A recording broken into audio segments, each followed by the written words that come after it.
Super star முன்னாடி எல்லாமே zero. அவர் தான் டைரக்டருக்கான ஹீரோன்னு பேச வராரு பாலா சார். ஆன் இது எப்படி இருக்கு? 50 years ஆஃப் சூப்பர் ஸ்டார். இப்போவும் ஹி இஸ் அவர் ஹீரோ பாரு. எனிதிங் ஃபார் தலைவர்னு வந்துட்டா ஃபேன்ஸ் ஆயிடுவோம் தாறுமாறு. பாபா படத்துல தலைவர் கொடுத்த ஹோப், இப்போ நான் ஆயிட்டேன் என் வாழ்க்கையில டாப். தலைவர் வழியில போனா ஆயிடுவோம் ஷார்ப். அதுக்கு நான் தான் லைவ் ப்ரூஃப்னு பேசுறாங்க ஷர்மிளா பானு. ஆன் ஸ்கிரீன்ல சூப்பர் ஸ்டாரோட பேஸ், அதுக்கு எப்பவுமே இருக்கு ஒரு தனி மாசு. குட்டி சூப்பர் ஸ்டார்ஸ் நாங்க தான் தலைவரோட நெக்ஸ்ட் ஜெனரேஷன் ரேஸ்.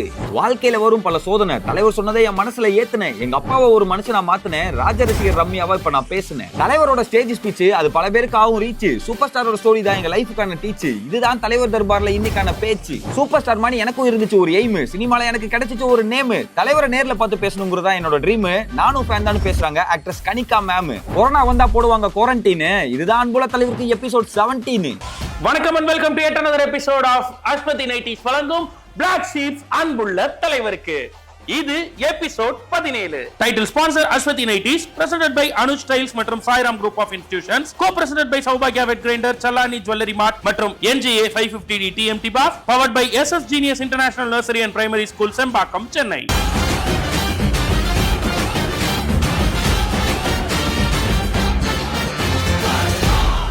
தலைவரோட டயலாக் பத்தி, மேனரிசம் பத்தி, ஸ்டைல் பத்தி, டான்ஸ் பத்தி எல்லாரும் பேசலாம்.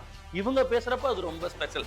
அப்படி ஒரு லெஜண்ட் அவங்கள பத்தி என்ன சொல்லியிருக்காங்க தலைவரை பத்தி அப்படின்றத இப்போ நம்ம கூட ஷேர் பண்ண வராரு பாலா அண்ணன். ஆன் இது எப்படி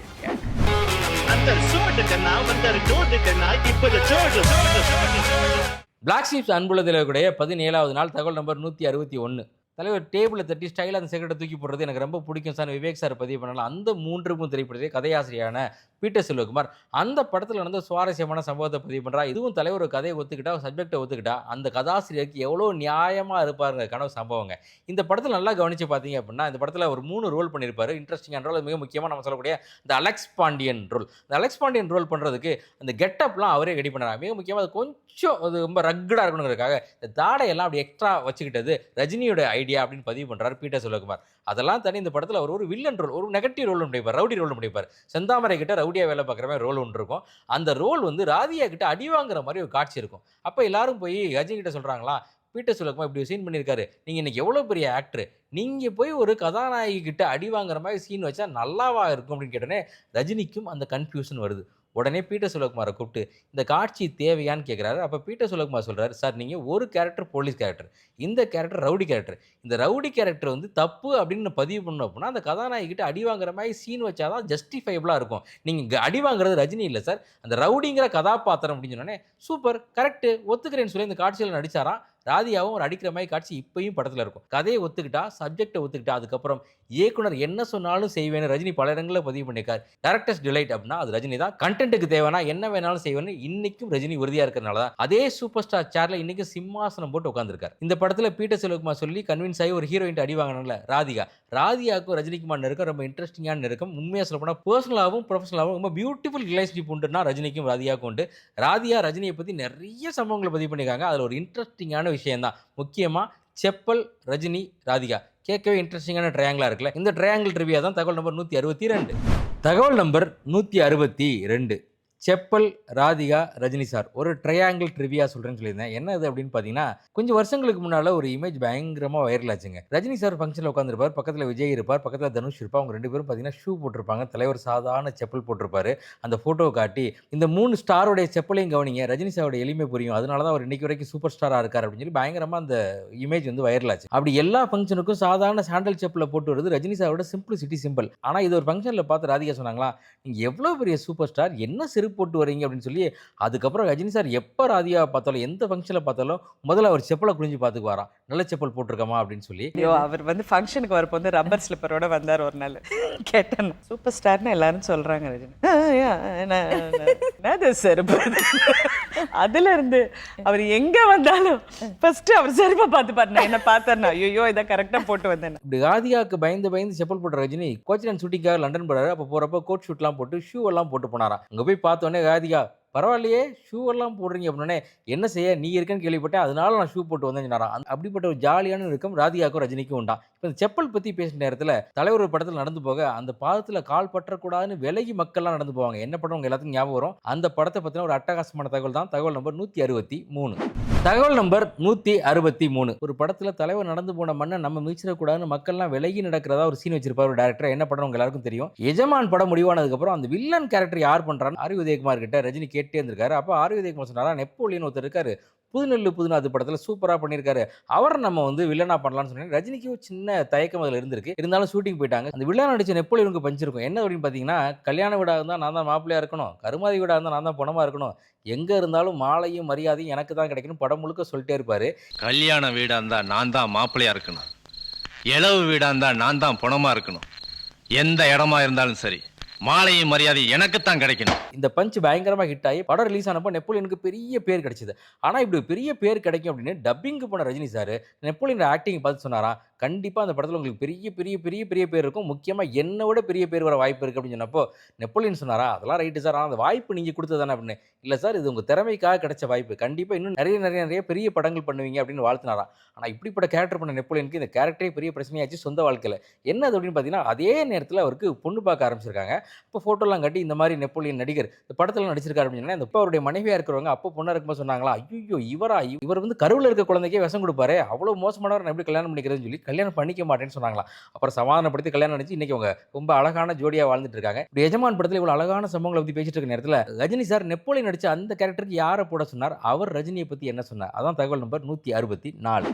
தகவல் நம்பர் 164. எஜமான் படத்தில் ஸ்கிரிப்டை படிச்சுட்டு அந்த வில்லன் கேரக்டருக்கு யாரை போடுறீங்கன்னு ரஜினி சார் கேட்டு ஆரி உதயகுமார் நெப்போலியன் சஜஸ்ட் பண்ணி படமும் பயங்கரமா ஹிட் ஆச்சு. ஆனா ரஜினி சஜஸ்ட் பண்ணது யார் அப்படின்னு சொல்லியிருந்தேன். அவர் யார் அப்படின்னு பாத்தீங்கன்னா, நடிகவேல் எம்.ஆர். ராதாவோட பையனான ராதாரவி அவர்கள். ராதாரவிக்கும் ரஜினிக்கும் மிக நெருக்கமான பழக்கம் உண்டு. இன்னும் சொல்லணும் அப்படின்னா, ராதாரவி ரஜினிக்கு முன்னாடியே என்ன விதமான விஷயமா இருந்தாலும் ரஜினிக்கு முன்னாடியே நேரடியா மூஞ்சிக்கு நேரா பேசக்கூடிய தைரியம் உள்ள ஆள் ராதாரவி அவர்கள். அருணாச்சலம் திரைப்படத்தில் முதலா ராதாரவி தான் நடிக்கிறதா இருந்துச்சு. ஸ்கிரீன் பிளே புக் எழுதுறப்போ அதுல எல்லா வசனங்களையும் வில்லனோட வசனங்கள்லாம் ஆர் அப்படின்னு போட்டு தான் எழுதவே செஞ்சாங்க. ரஜினி ஒரு நாள் காலையில ராதாரவி சாருக்கு ஃபோன் பண்ணி, நீங்க வீட்டுக்கு வாங்க அப்படின்னு சொல்லி கூப்பிட்டு, இந்த பாருங்க இந்த புக்ல பாத்தீங்கன்னா ஆர் ராதாரவி அப்படின்னு சொல்லி உங்களை சாய்ஸா வச்சு தான் ஸ்கிரிப்டே எழுதணும். ஆனா இப்போ இந்த கேரக்டர்ல நீங்க நடிக்கல, நீங்க இல்லாம இந்த படத்தில் நடிக்க போறது 3 விதமான வில்லன்கள், கதையே கொஞ்சம் மாத்திட்டோம், அதனால உங்களுக்கு இந்த படத்துல வாய்ப்பு இல்லைன்னு சொன்னப்போ, ஓ அப்படியா, இந்த திறமையை மறுக்கிற இடத்துல அதிர்ஷ்டம் இருக்கு, பரவாயில்ல அப்படின்னு சொன்னாரா. அந்த அளவுக்கு மனசுல படுறது ரஜினி கிட்ட நேரடியாக சொல்லக்கூடிய எல்லா வாய்ப்பையும் ரஜினி கொடுத்திருக்காரு ராதாரவிக்குன்னு அவரே பதிவு பண்றார். ரஜினியுடைய பெருந்தன்மையும் சொல்றார். அதே நேரத்தில் அவங்க 2 பேரும் சேர்ந்து நடிச்ச இன்னொரு முக்கியமான திரைப்படம் அண்ணாமலை திரைப்படம்.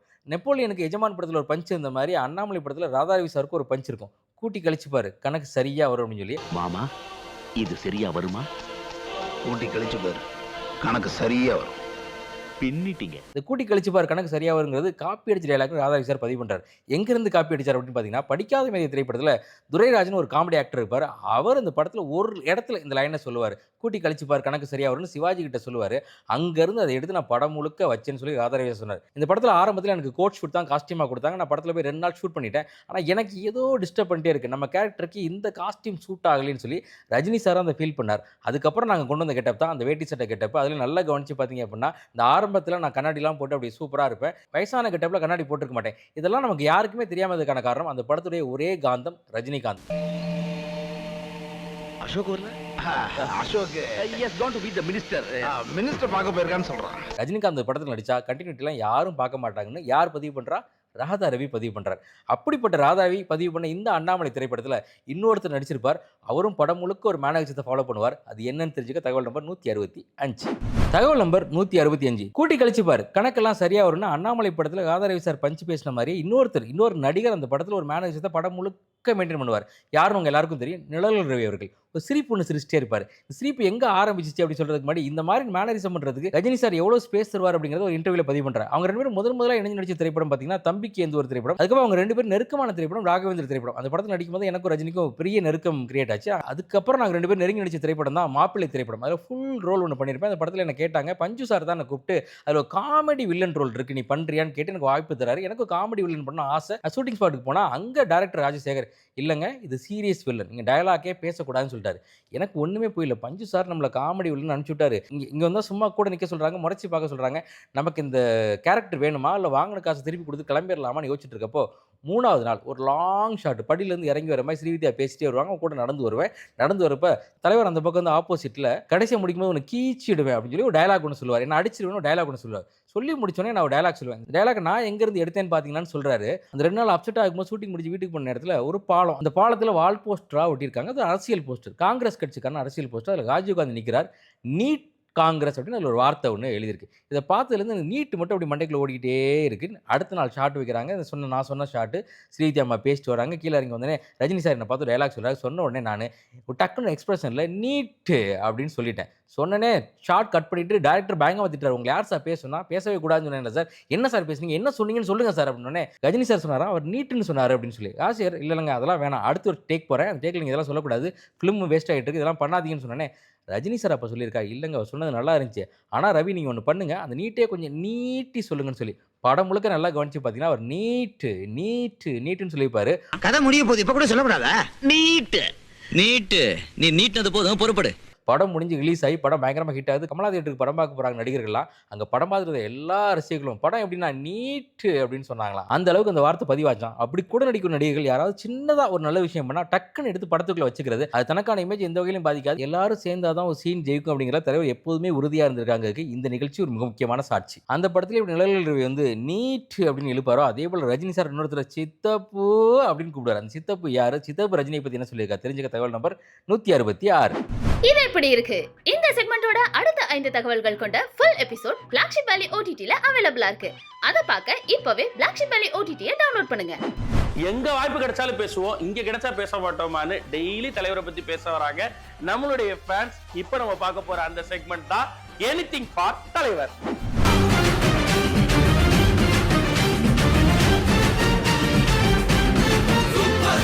படத்தை வச்சு யாருமே வந்து ரசிகர் ஆகலை. அவருக்கு ஒரு திரையில மட்டும் நல்ல மனிதர் கிடையாது, அவரோட ரியல் லைஃப்லயும் வந்து அவர் எளிமையான மனிதர், நல்ல மனிதர். எங்க தாத்தா ரஜினி ரசிகர் தான், எங்க அப்பா ரஜினி ரசிகர், நான் ரசிகர். இதெல்லாம் ஆட்டோமேட்டிக்காக எங்க ஜீன்லேயே ஊறி போய் அப்படியே அடுத்து என் மையம் வந்து அவன் ரஜினி சார் தான் வருவான், தலைவர் ரசிகர் தான் வருவான். இங்க பாருங்க, என் தலைவருக்கு 75 வயசு ஆயிடுச்சு. 75 வயசு உள்ள ஒரு நடிகருக்கு இப்படி ஒரு ரசிகன். நாங்கள் வந்து வில்லங்காலத்தில் தலைவரை ரசித்தாள். எங்களுக்கு வந்து எப்படின்னா அந்த தலைவர் வந்து நாங்கள் எந்த படம் பார்த்தாலுமே எங்களோட எண்ணங்கள் பூரா எப்படி இருக்கும்னா, நாங்கள் படத்தை போய் பார்ப்போம்னா கதையெல்லாம் பார்க்க மாட்டோம்.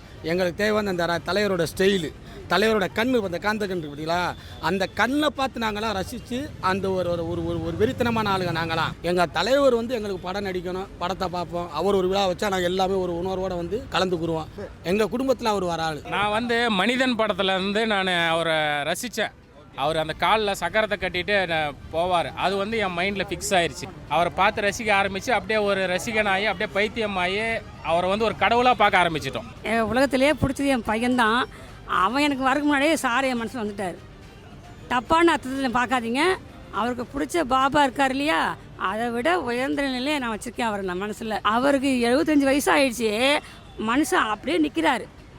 இப்படி அப்படியே மாறவே இல்லை. அவர் நல்ல மனுஷன், அவர் தான் நல்லா இருக்கணும், 100 வயசு நல்லா இருக்கணும். அவர் தன்னை தாழ்த்தி பிறரை வாழ்த்துற ஒரே மனிதர் ரஜினிகாந்த் மட்டும்தான். அவரோட மனித நேயத்துக்கு மட்டும்தான் நாங்கள் ரசிகர். படத்தை தாண்டி அவரோட மனித நேயம், அன்பே, ஆசையே, அழகே, நிலாவே, சூரியனே, சந்திரனே, எங்க எந்திரனே, சாமியே, கடவுளே, தெய்வமே, இறைவனே, உச்சத்தில் பறந்து கொண்டிருக்கும் ஒரே ஒரு super star Rajinikanth. Anything for தலைவர்ல உங்களோட வீடியோவும் வரணும் அப்படின்னு நினைச்சீங்கன்னா ஷார்ட் அண்ட் கிறிஸ்பா தலைவரோட உங்களுக்கான சுவாரஸ்யமான ஏதாவது ஒரு அனுபவத்தை ஷேர் பண்ணலாம். நீங்க வீடியோ எடுத்து அந்த வீடியோ ஸ்கிரீன்ல தெரியக்கூடிய இந்த நம்பருக்கு வாட்ஸ்அப்ல ஹை குவாலிட்டியில அனுப்பிவிடுங்க.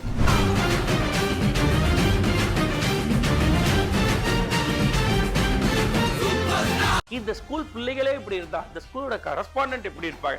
எஸ், உண்மையிலேயே தன்னுடைய லைஃப்ல தலைவர் ஏற்படுத்தின மிகப்பெரிய இம்பாக்ட் என்ன, அதன் மூலமா எப்படி தலைவர் வழியில இன்னைக்கு தன்னுடைய பிசினஸ் நடத்திட்டு இருக்கேன்னு சொல்ல வராங்க correspondent of SS seniors nursery and primary school. அவங்க என்ன பேசுறாங்கன்னு பார்க்கலாம்.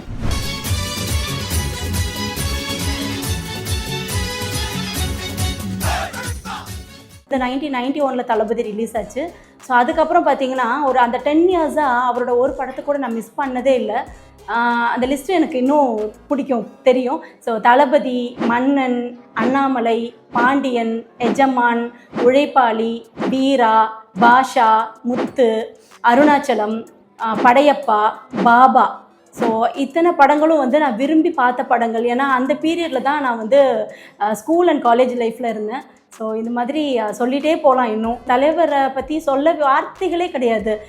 ஸோ அப்படி பார்த்துட்டே இருக்கும்போது ஒரு இடத்துல என்னோடய டேர்னிங் பாயிண்ட் ஆரம்பிச்சது. இன்றைக்கி நான் இந்த இடத்துல இருக்கேன். இன்றைக்கி நான் வந்து ஒரு 2000க்கு மேலே டீச்சர்ஸை உருவாக்கியிருக்கேன்.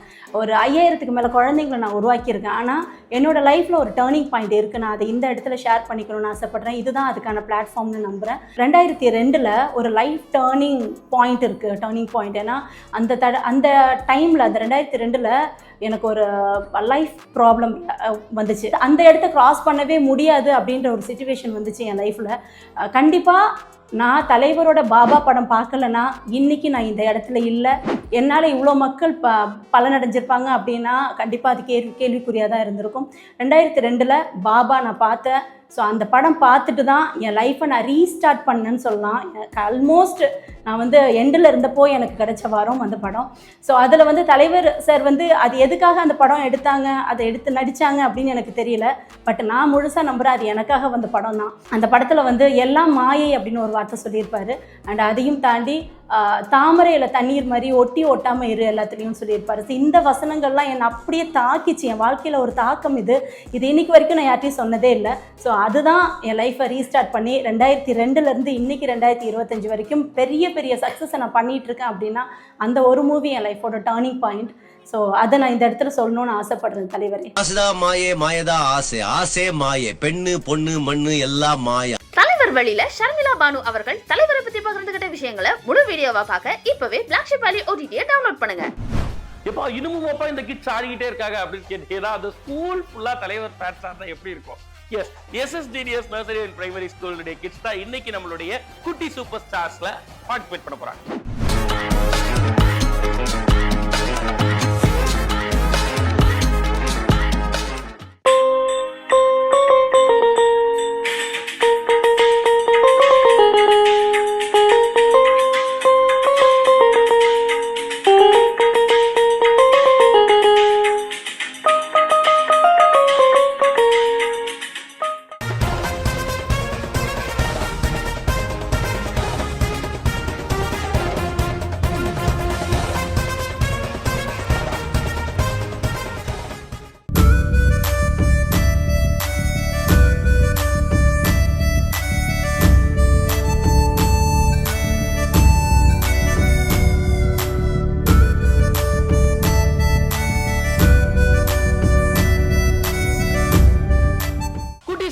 உங்க வீட்டு குழந்தைகளும் பார்ட்டிசிபேட் பண்ணணும்னு நினைச்சீங்கன்னா உடனடியா ஒரு வீடியோ விடுங்க. ஸ்கிரீன்ல தெரியக்கூடிய இந்த நம்பருக்கு வாட்ஸ்அப்ல ஹை குவாலிட்டி வீடியோவை தட்டி விடுங்க.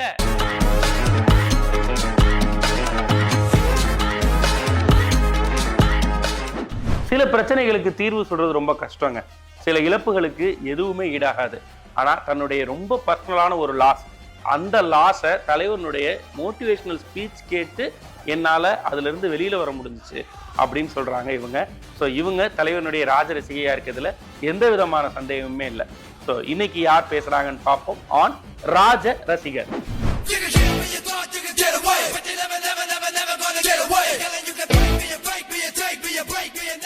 ஒரு நடிகராக வந்து எல்லாம் சொல்லுவாங்க ஒரு நடிகர் என்ன அப்படிலாம் கிடையாது. அவர்கிட்ட இருக்கிற நல்லதையும் நம்ம எடுத்துக்கலாம். அது என்னவா வேணால் இருந்துட்டு ஒரு நடிகராக இருக்கலாம், யாரோ எது வேணால் இருந்துட்டு போகிறோம். அவங்களோட பர்சனல் நமக்கு தேவையே இல்லை. அவர் நிறைய நல்லது தான் சொல்லிகிட்ருக்காரு. அவருடைய கெட்ட பழக்கங்களில் கூட அவர் சொல்லிகிட்டு இருக்காது. நான் தான் அப்படி கெட்டு எழுஞ்சிட்டேன், ஸோ நீங்களாம் அது மாதிரி மாறாதீங்க, ஸ்மோக் பண்ணுறது, தண்ணி அடிக்கிறது, ஸோ இந்த மாதிரி எல்லாம் வந்து ஓப்பனாக வந்து ஸ்டேட்மெண்ட் யாராலையுமே கொடுக்க முடியாது. ஸோ இன்ன வரையும் வந்து எனக்கு அந்த மாதிரி வந்து எங்கள் அப்பாவையும் நான் சேஞ்சஸ் பண்ணி கொண்டு வந்தேன். எங்கள் அப்பா ஸ்மோக்கராக இருந்தார், ஸோ அவரையும் நான் சேஞ்ச் பண்ணி கொண்டுட்டு வந்தேன். ஸோ இது மாதிரி எனக்கு நிறைய சேஞ்சஸ் வந்து என் வாழ்க்கையில் வந்து அவரால் நான் நிறைய மாற்றிட்டு இருக்கேன். குடி பழக்கத்தை மட்டும் எனக்கு இருந்ததுலன்னு சொன்னால் இப்போ இருக்கிற ரஜினிகாந்த் ஒன்றுமே நானே வச்சுக்கிட்ட சூன்யம். வந்து அடுத்தது வந்து எளிமையாக இருக்கிறது. எளிமையாக இருக்கிற இந்த சென்ஸ் வந்து அவர் எங்கே போனாலும் பார்த்தா யாரை பார்த்தாலும் வந்து நின்று வணக்கம் சொல்லி ஒரு ஏர்போர்ட்டுக்கே போகிறாரு. ஒரு ரசிகர் இருந்தாங்கன்னா நின்றுட்டு அவங்கக்கிட்ட ஒரு போஸ் கொடுக்கறது தெரியும். அவர் எவ்வளவோ பெரிய ஆள், அவர் எல்லாருக்கிட்டையும் நின்று பதில் சொல்ல வேண்டியதால் எத்தனையோ பேர் எவ்வளவோ சீன்லாம் போடுறாங்க. ஆனால் அவர் அப்படியெல்லாம் கிடையாது. இன்னுமே வந்து நின்று ஹாய் சொல்லிட்டு ஒரு ஃபோட்டோ எடுத்துகிட்டு தான் அனுப்பி விட்றாரு. ஸோ ஸ்டில் வந்து அந்த சிம்ப்ளிசிட்டி அது வந்து அவர் வந்து விடவே இல்லை. அந்த ஹானஸ்டி அதுவும் விடவே இல்லை. அவர் இன்னுமே அவரை வந்து இந்த அளவுக்கு உச்சத்தில் வச்சுருக்குன்னா அவரோட இந்த பேசிக் இந்த அடிப்படை காரணங்கள் தான். உண்மையாக இருக்கிறது, அதாவது நன்றி மறவாமை, முதல்ல அந்த கிராட்டிடியூட். நான் வளர்கிறதுக்கு யாரெல்லாம் காரணமாக இருந்தாங்களோ அத்தனை பேருக்கும் அவர் வந்து நல்லதாக செஞ்சுருக்காரு.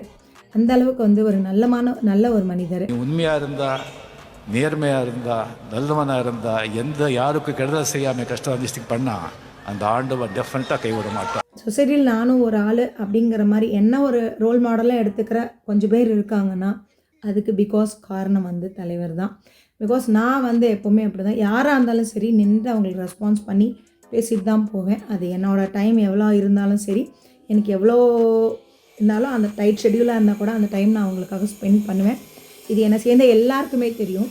ஸோ அதனால் வந்து எனக்கு நான் அவரால் இதெல்லாம் நான் வந்து என்னை வந்து நான் சேஞ்ச் பண்ணிகிட்ருக்கேன்.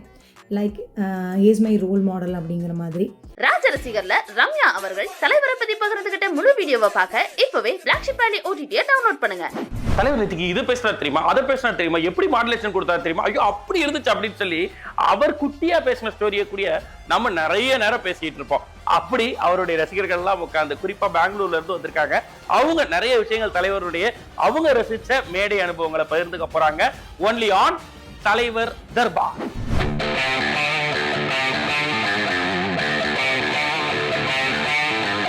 ஃபர்ஸ்ட் டைம் கேள்விப்படுறேன். ராகவேந்திர படம் பார்த்துட்டு தலைவர் வந்து இன்ஸ்பிரேஷன். எனக்கு வந்து சின்ன வயசுலேருந்து எனக்கு ஆன்மீகத்தில் உடன்பாடு இல்லை. ஆனால் எங்கள் குடும்பமே ஆன்மீகத்தில் வந்து ரொம்ப ஈடுபாடு உள்ளவங்க. ஓகே. எனக்கு என்னமோ அது அப்படி தோணலை. அந்த மாதிரி நேரத்தில் இவர் இன்ஸ்பிரேஷன் அப்படின்னா என்னத்தில் எடுத்துக்கலாம்னா எவ்வளோ விஷயம் கொஞ்சம் நஞ்சம் இல்லையே, எல்லாம் நிறைய விஷயம் இருக்கு. அவரை ஃபாலோ பண்ண முடியுமான்னு கேட்குறாங்க. அவர் எதை நீங்கள் ஃபாலோ பண்ணீங்க, அவர் எவ்வளோங்க ஃபாலோ பண்ண முடியும் சொல்லுங்க. அவர் அவ்வளோ விஷயம் பண்ணுறாரு, அவ்வளோ விஷயம் இருக்குது, அவரை ஃபாலோ பண்ணவே முடியாது. அந்த ஒரு பக்குவம், அந்த ஒரு மெச்சூர்டு, அந்த தொலைநோக்கு பார்வையெல்லாம் இன்னைக்கு யாருக்கிட்டையுமே இல்லை. ஓப்பனாக சொல்ல போனால் அதான் உண்மை. அவரோட விஷயத்தை 2 விஷயம் ஃபாலோ பண்ணணும், நம்ம வாழ்க்கை ஃபுல்லாகிடும்ல. கண்டிப்பாக, டெஃபினட்டாக. இன்னைக்கு வந்து சோசியல் மீடியாவில் நான் ஒரு விஷயத்தை கன்வே பண்ணணும்னு நினைக்கிறேன் யாருக்காவது, நான் ஸ்டேட்டஸில் போடலாம். ஓகே. என்னை காயப்படுத்தினவங்களுக்கு கூட பதில் சொல்லலாம் ஸ்டேட்டஸில். ஆனால் அன்னைக்கு அவருக்கு வந்து மைக் மட்டும்தான். அந்த மைக்கில் ஒரு குட்டி கதை சொல்கிறாரு. ஆனால் அதை யாருக்காக சொல்கிறாருங்கிறது கண்டிப்பாக அவருக்கு மட்டும்தான் தெரியும். ஆனால் அது பெரிய மோட்டிவேஷனாக எல்லாருக்கும் போய் சேரும். அதானே நீங்கள் இப்போ நம்ம இந்த டாபிக் என்னன்னா, தலைவரை நேரில் பார்த்த விஷயங்கள் நீங்கள் வந்து நேரடியாக பேச போறீங்க. ஸோ தலைவரை சொன்ன குட்டி கதையை பற்றி நீங்கள் உங்களுக்கு தெரியும்னு சொன்னீங்க. கண்டிப்பாக. இதுவரை யூடியூப்ல எதுவுமே இல்லை, எதுவுமே கிடையாது. ஆமாம். அப்படி என்னன்னா, அப்படி உங்களுக்கு நீங்கள் ஆஃப்லைனில் கூட பேசும்போது நீ சொன்னீங்க அந்த கதை அவ்வளோ பெரிய அறிகுறியாக இருந்துச்சு, அவ்வளோ பெரிய தாக்கத்தை ஏற்படுத்திச்சு. கண்டிப்பாக. என்னென்னா அவர் சொன்ன மாதிரி நான் சொல்லலை, நான் சொல்கிறேன், அவர் சொன்னதாக சொல்கிறேன். ஒரு ரிஷி வந்து தன்னை வந்து பெரிய அதிபுத்திசாலின்னு நினச்சிட்டு ஒரு ரிஷி ஒரு ஊரில் இருந்திருக்காரு. அவர் என்ன பண்ணியிருக்கிறாரு, சிஷ்யர்கள்லாம் கூப்பிட்டு கொஞ்சம் முட்டாளுங்கள்லாம் எந்த ஊரில் இருக்காங்கன்னு பாருடா அப்படின்னு சிஷ்யர்கள். உடனே குருவை ஏன் குருவே அப்படின்னு சிஷ்யர்கள் கேட்டிருக்காங்க. அதுக்கு குரு சொல்லியிருக்காரு, இல்லை நம்ம எல்லாருக்கும் போதனை சொல்கிறோம், முட்டாளுங்களுக்கு சொன்னோம்னா போய் சேரும்ல, ஒரு பயன் இருக்குல்ல அப்படின்னு ரிஷி சொன்னாராம்.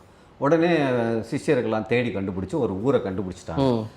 குருவே, இந்த ஊரில் வந்து நிறைய முட்டாளுங்க இருக்காங்க, இங்கே நீங்கள் போதனை பண்ணீங்கன்னா கண்டிப்பாக அவங்களுக்கு பயனுள்ளதாக இருக்கும் அப்படின்னு சிஷ்யர்கள்லாம் சொல்ல, நான் வரேன்னு பறைசாட்டுறேன் அப்படின்னு உடனே தோரணம் பேனர் எல்லாம் வச்சு கட்டி இந்த குரு வராருன்னு உடனே அந்த ஊர் ஜனங்களுக்கு பெரிய சந்தோஷம்.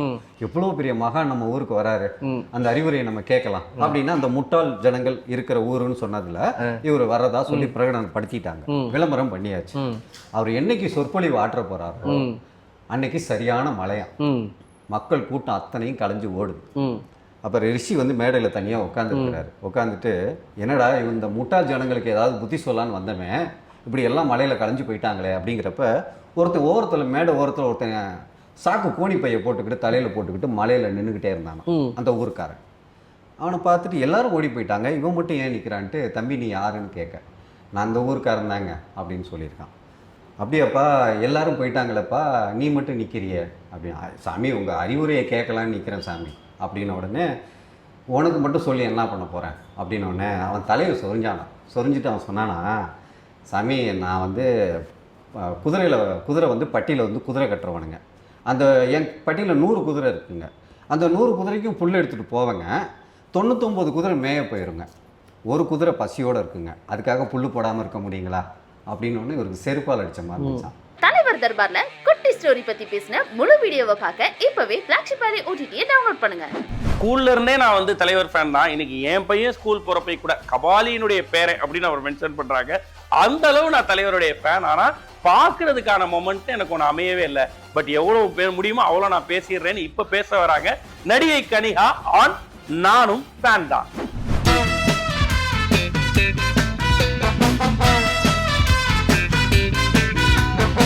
யார் கூட நடிக்கணும்னு நீங்கள் ஆசைப்படுறீங்கன்னு கேட்டிங்கன்னா ரஜினி சார். யாரை மீட் பண்ணணும்னு உங்களுக்கு ஒரு டையிங் விஷ் அப்படின்னு நீங்கள் கேட்டிங்கன்னா அது ரஜினி சார். இத்தனை வருஷமாக இண்டஸ்ட்ரியில் இருந்திருக்கேன், 22 இயர்ஸுக்கு மேலே. ஆனால் இது வரைக்கும் ஒரு ஆப்பர்ச்சுனிட்டி எனக்கு வந்ததே கிடையாது. அவார்ட் ஷோஸாக இருக்கட்டும் ஆர் பப்ளிக் பிளேஸஸாக இருக்கட்டும், இது வரைக்கும் எனக்கு அந்த ஆசை நிறைவேறினதே கிடையாது. கொஞ்சம் ஷை டைப் தான், வேணும்னா தெரிஞ்சவங்க மூலமாக போய் கேட்கணும். ஆனால் அந்த கூச்சம் தயக்கம்லாம் இருந்திருக்கு. But it is definitely my biggest desire to meet Rajini sir in person. And experience is magic. நான் அவ்வளோ கேள்விப்பட்டிருக்கேன். Of course Rajini sir on screen நம்ம எல்லாருக்குமே தெரியும். But off screen is what I am truly big fan of. அவருடைய aura அப்படின்னு எல்லாருமே சொல்லியிருக்காங்க. இது வரைக்கும் அவரை மீட் பண்ண எல்லாருமே அவரை சுற்றி ஒரு ஆரா இருக்கும். அந்த பாசிட்டிவ் எனர்ஜியை நேரில் பார்க்கணுன்னு எனக்கும் ரொம்ப பெரிய ஆசை. ஹோப்ஃபுல்லி அது ஒரு நாள் நிறைவேறும். ஆக்சுவலி நமக்குலாம் தமிழ்நாட்டில் பிறந்தாலும் இல்லையோ வேற எங்கேயோ பிறந்தாலும் தமிழ் சினிமா அப்படின்னு நம்ம நினைவுக்கு வரும்போது நம்ம எல்லாருமே வந்து ஃபர்ஸ்ட் டே ஃபர்ஸ்ட் ஷோ அதெல்லாம் நமக்கு அவேர் பண்ணதே வந்து ரஜினி சார் தான். ஸ்கூல் ஃப்ரெண்ட்ஸாக இருக்கட்டும், நான் படித்தது மட்ராஸ் அண்ட் மதுரை. மதுரை போன அப்புறம் தான் அந்த ட்ரூ ரஜினி மூமெண்ட்ஸ்லாம் நான் ரியலைஸ் பண்ணியிருக்கேன். நான் ஸ்கூலோடு நாங்கள் போய் தேட்டரில் பார்ப்போம். இன்ஃபேக்ட் என் வீட்டுக்கு பின்னாடி தான் ஒரு பெரிய தேட்டர் இருக்கும் மதுரையில், கலைவாணி தேட்டர்னு. அவங்க அப்படியே ரகலில் நடக்கும். ஸோ ஃபர்ஸ்ட் ஹேண்டாக நான் பார்த்துருக்கேன். FDFSலாம் கேள்வி தான் பட்டிருக்கோம். ஆர் லைக் அப்போல்லாம் எங்களுக்கு யூடியூப்லாம் கிடையாது. இப்போ தான் பார்க்குறோம் எப்படியெல்லாம் செலிப்ரேட் பண்ணுறாங்கன்னு.